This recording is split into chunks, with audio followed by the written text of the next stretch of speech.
네, 다음은 윤호영 카카오뱅크 대표 이사님을 모시고 강연을 청해 듣도록 하겠습니다.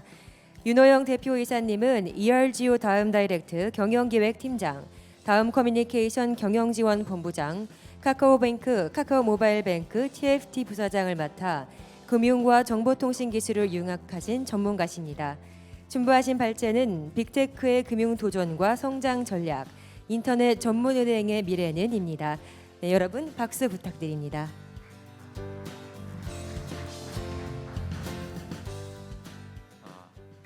제가 오늘 말씀드리고 싶은 얘기는 오늘 문화일보에서 개최해 주셨던 첫 번째 행사인 디지털 금융혁신과 융합에 대한 주제의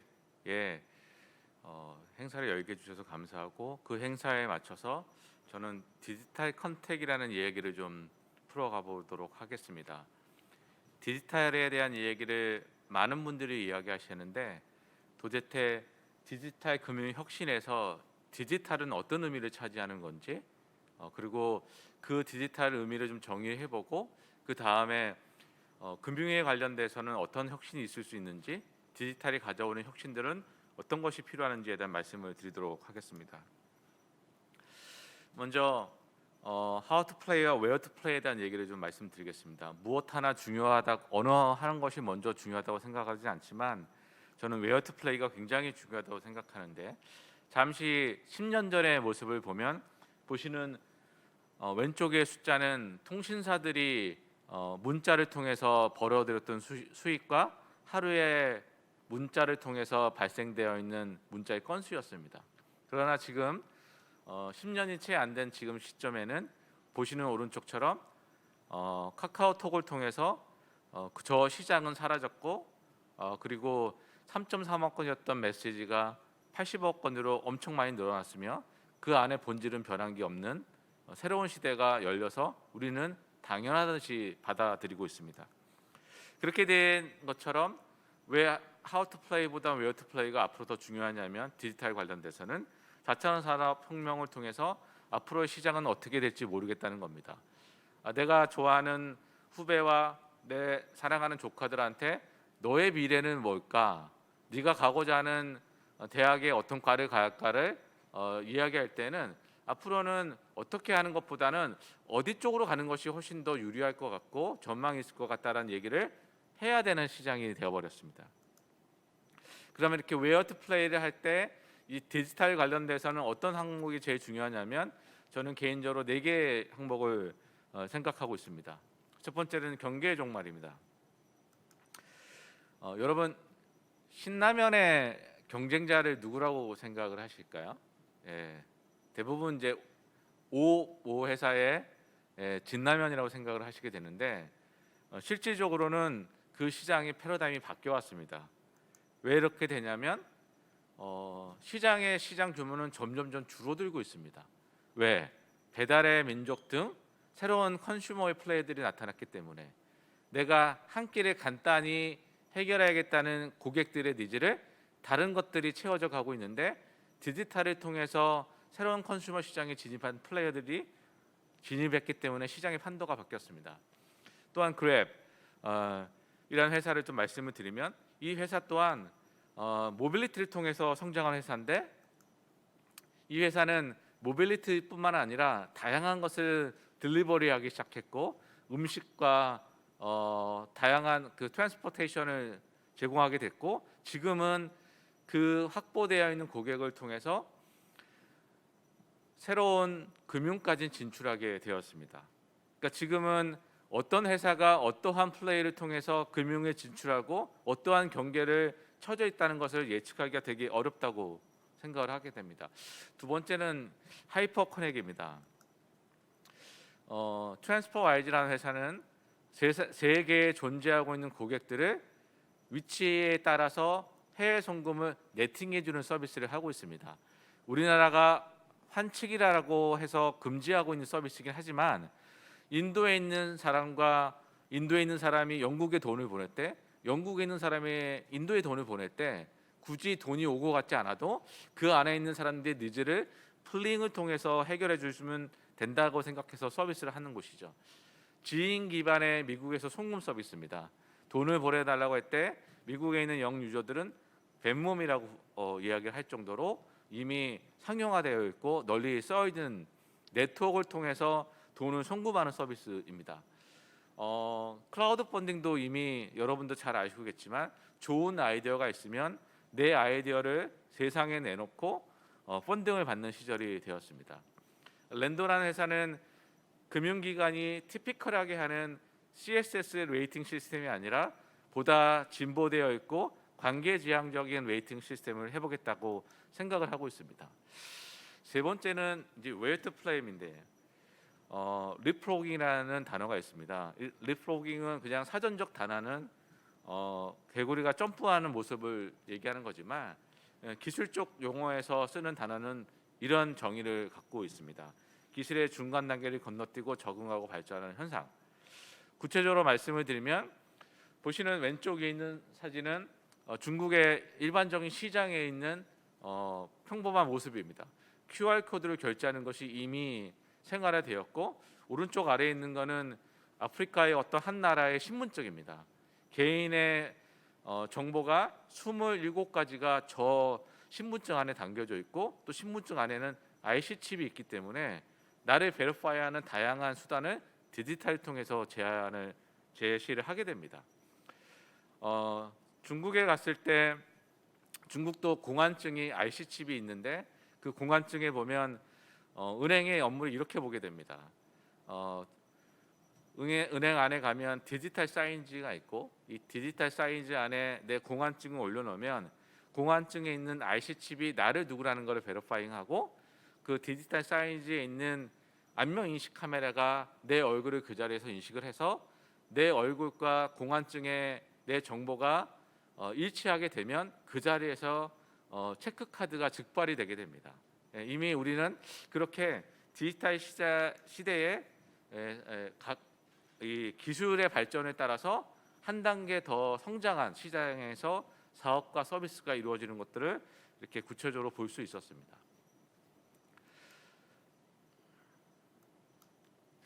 네 번째로는 웨이트 플레이의 굉장히 중요한 단어인데 넌 누구냐라는 단어를 말씀드리고 싶습니다. 우리가 디지털 시장의 고객을 구분하는 방법들을 우리는 전통적으로 학교 때 배웠던 방법들은 지오그래피, 지역별로 구분을 하거나 또는 행동별로 구분을 하거나 그 사람의 연령대별로 구분하게 되었습니다. 그러나 지금은 이런 전통적인 시장의 구분 방법이 틀렸다고 생각을 합니다. 디지털 세대에 맞는 구분법이 필요하다고 생각합니다. 이거는 미디어 경험에 따른 세대별 특징을 구분한 건데 보시는 것처럼 아날로그 중심, 디지털 이주민, 원주민, 테크노홀릭 이렇게 구분하기도 하고요. 서울대 조용태 교수님이 인구학 박사시긴 하신데 그분이 인구의 데모그래픽을 이렇게 구분을 하셨습니다. 이 구분된 데모그래피의 특징들을 보면 젠지 세대부터 베이비붐 세대까지 다양한 특징들이 존재하고 있습니다. 이런 특징들의 고객들은 디지털 사회에 있어서 디지털 컨택을 해야 될 우리들 대상이긴 한데 그 대상들이 굉장히 다른 특징을 갖고 있다는 게 여실히 나타나고 있습니다. 그런 보편적인 특징 중에 몇 가지만 제가 소개를 시켜드리겠는데 디지털 세대에 아까 보셨던 젠지 세대 그다음에 디지털 이주민 세대 밑의 세대들은 이런 특징들이 갖고 있습니다. 첫 번째로는 기술에 대한 친숙함이 있고 그러나 굉장히 의존적입니다. 그리고 두 번째로는 리뷰 경제를 굉장히 중요시 생각합니다.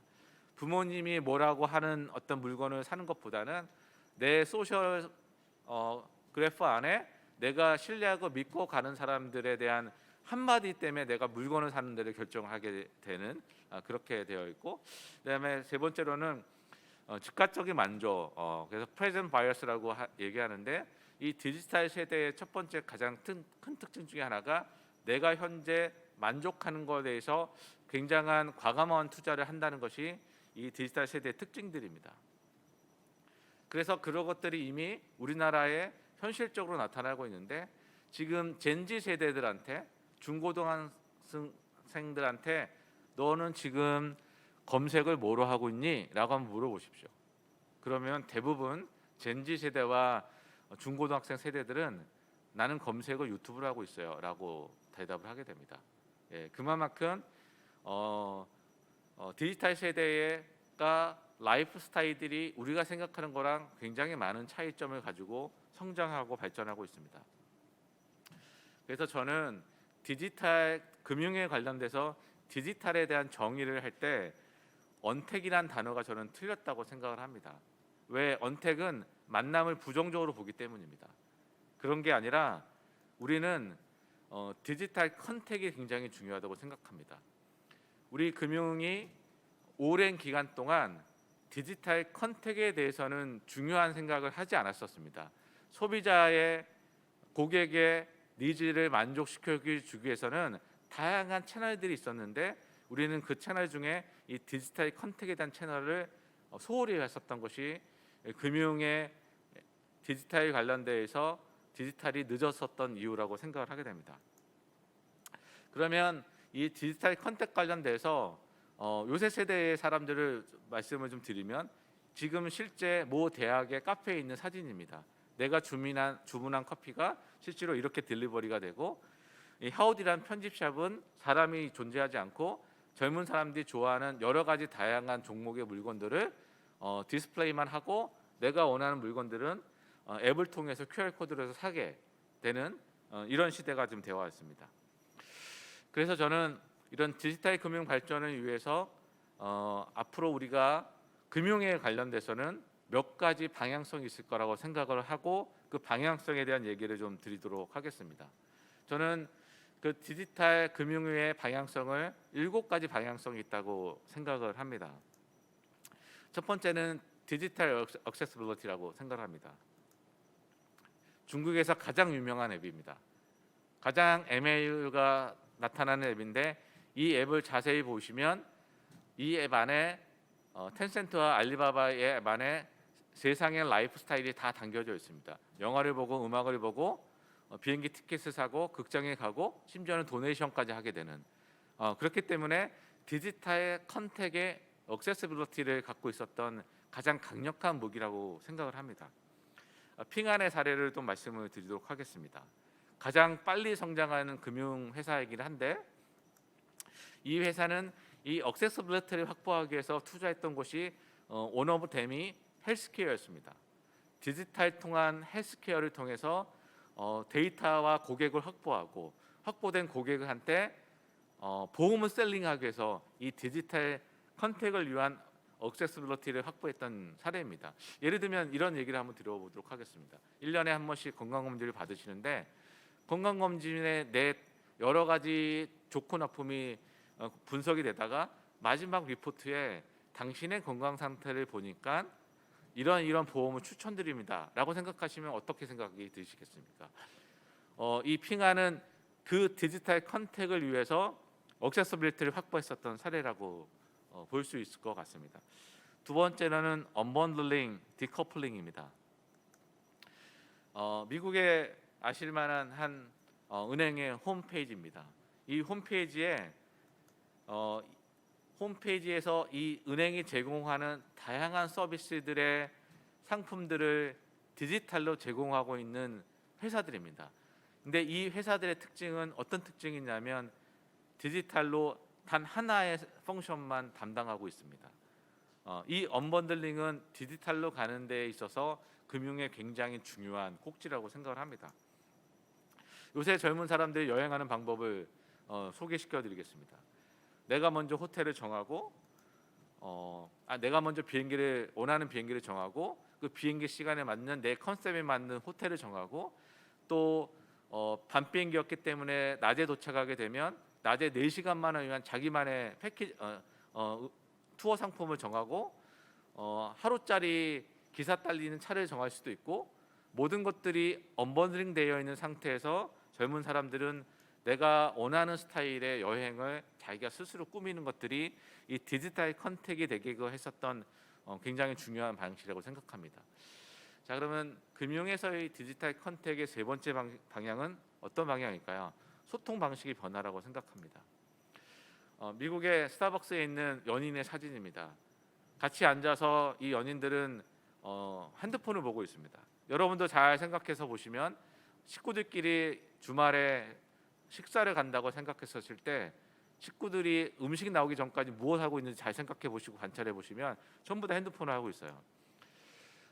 이 소통 방식의 변화에 있어서 가장 성공한 서비스 중에 하나가 저는 택시라고 생각합니다.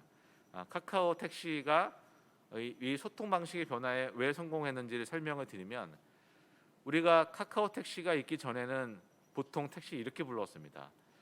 콜센터에서 콜로 택시를 부르고 내가 있는 장소를 설명하고 또 기사님의 전화를 받아서 어디 사거리에 어디 때쯤에 있다는 설명을 하고 그새 타서 기사님한테 어디를 가겠다고 생각을 하고 도착한 근처에서는 좌회전 우회전 설명한 다음에 마지막으로는 돈을 내는 이런 씬들을 카카오 택시는 디지털 컨택을 통해서 소통 방식에 말 한마디 없게끔 바꿔줬습니다.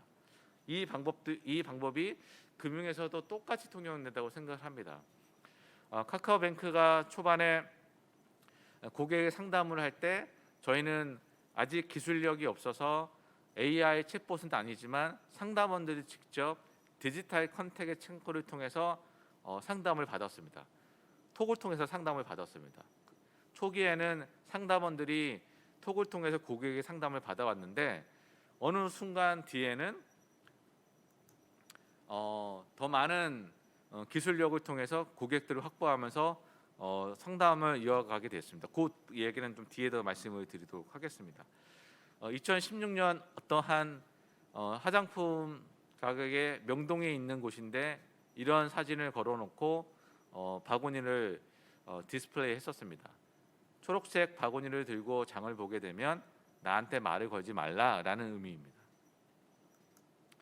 그리고 이제는 그런 소통 방식의 변화가 터치 시장에서 넌 터치 시장으로 금융시장이 열렸다고 생각을 합니다. 네 번째는 테크입니다. 금융에서의 IT 혁신은 저는 이 두 가지가 가장 중요하다고 생각합니다.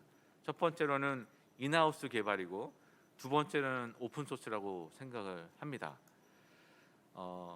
안타깝게도 금융회사는 IT를 코스트로 바라보고 와 있었습니다.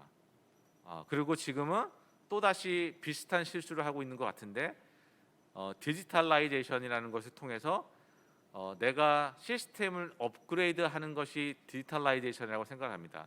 저는 그렇게 생각하지 않습니다. IT를 핵심 경쟁력으로 바라보게 되면 다양한 의사결정과 방향이 달라진다고 생각을 하게 됩니다. 예를 들면 말씀드리겠습니다. 20 몇 개월이 걸리는 차세대 시스템, IT 관점에서 보면 이 개발 방법론은 사실은 되게 말이 되지 않습니다. 24개월, 30개월 동안 기술의 진화 발전이 얼마나 빠른 속도로 일어나는데 24개월, 30개월 뒤의 모습을 워터풀 방식으로 지금 시간에 맞춰서 개발하는 방식은 적절한 방식이라고 생각하지 않습니다. 즉, 이 방식은 기술을 코스트로 보는 방식이라고 생각을 합니다. 간단한 질문 하나 드리겠습니다. 이 질문에 답을 하실 수 있는 분이 많지 않으시다고 생각하는데 답은 X86입니다. 왜 이 X86에 대한 설명을 드리게 되냐면 테크의 중요성에 대한 말씀을 좀 드리기 위해서 설명을 드리게 됩니다. 전 세계에서 가장 많이 팔리고 있는 저 X86은 저 X86을 담을 수 있는 OS를 우리나라 금융기관은 갖고 있지 않습니다. 그렇기 때문에 이 효율성이 뛰어난 서버를 사기가 어렵고 시스템을 운영할 수가 없습니다. 그 얘기는 뭐냐면 디지털라이제이션의 디지털 컨택을 위해서는 말씀드렸던 것처럼 기술이 핵심 경쟁력이라고 생각하는데 핵심 경쟁력을 가지고 하기 위해서 는 회사가 전체 IT 시스템이 운영하는 이 OS 시스템이 오픈 소스를 받아낼 수 있는 OS 시스템이 됩니다. 그래서 리눅스 베이스의 OS를 갖고 있어야만 아까 말씀드렸었던 저 효율적인 서버를 쓸 수 있고 또 세상의 개발자들이 GitHub을 통해서 다양한 소스의 코드를 내놓는 것들을 오픈 소스를 보고 배워가면서 회사의 가장 효율적인 방법으로 담아가게 됩니다. 말씀드렸던 것처럼 처음에 오픈할 때 상담의 창구를 톡으로 상담원이 챗봇을 했지만 그 안에 AI 기술과 자연어 처리 기술이 합쳐져서 지금은 챗봇을 통해서 상담을 하고 있습니다. 카카오뱅크는 전체 고객의 상담의 50%를 챗봇이 담당하고 있습니다. UX, UI에 대한 말씀을 드리도록 하겠습니다. UX, UI의 가장 핵심은 이거라고 생각합니다. 디지털 컨택을 위해서 고객을 바라보고 그 고객을 바라볼 때 디지털 컨택에 무엇이 문제인지를 찾아야 된다고 생각합니다. 그 방법을 해결해 주는 것이 이 디지털 컨택의 가장 중요한 방법이고, 그 중에 하나가 디지털 컨택을 하다 보면 굉장히 어려운 난관에 부딪히게 되는데, 그때 99%는 디지털 컨택이 됐는데 1%는 지점을 가야 된다고 하면 그 방법은 틀린 방법입니다. 100% 디지털 컨택이 될 때까지 프로세스와 이거를 개발하고 가야만이 온전하게 이 디지털 컨택 시대에 있어서 금융의 발전이 있다고 생각합니다. 끝으로는 기업 문화에 대한 말씀을 드리도록 하겠습니다. 디지털 컨택 시대에 이 기업 문화가 왜 중요하냐면, 우리는 소비자도 디지털 컨택에 익숙한 모바일 네이티브 제너레이션이기도 하고, 또 그걸 이뤄내고 있는 우리 카카오뱅크 금융회사에 있는 임직원 또한 디지털 네이티브 제너레이션이기 때문입니다. 그들이 일할 수 있는 환경을 갖춰줘야만이 이 디지털 컨택을 위한 효율적인 개발이 된다고 생각을 합니다.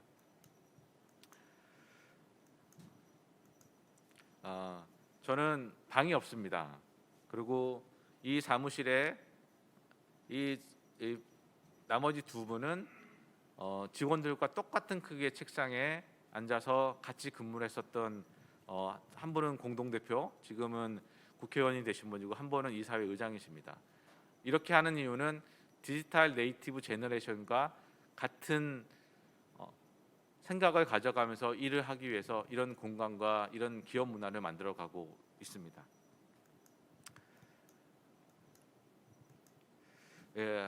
마지막은 계정인데, 이 계정에 대한 한마디는 디지털 아이디입니다.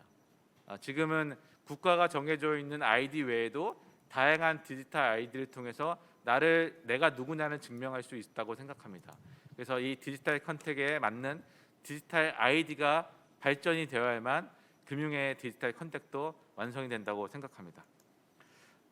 이렇게 저는 오늘 7가지의 디지털 컨택을 통해서 디지털 금융이 발전해야 될 방향성에 대한 말씀을 드렸습니다. 감사합니다. 네, 좋은 내용으로 발표와 훌륭한 강연을 해주신 윤호영 카카오뱅크 대표이사님 감사드립니다. 네, 디지털 금융의 발전을 위해 접근성, 언번들링, 커뮤니케이션 방식 등 7가지를 고려해야 한다고 말씀해 주셨습니다.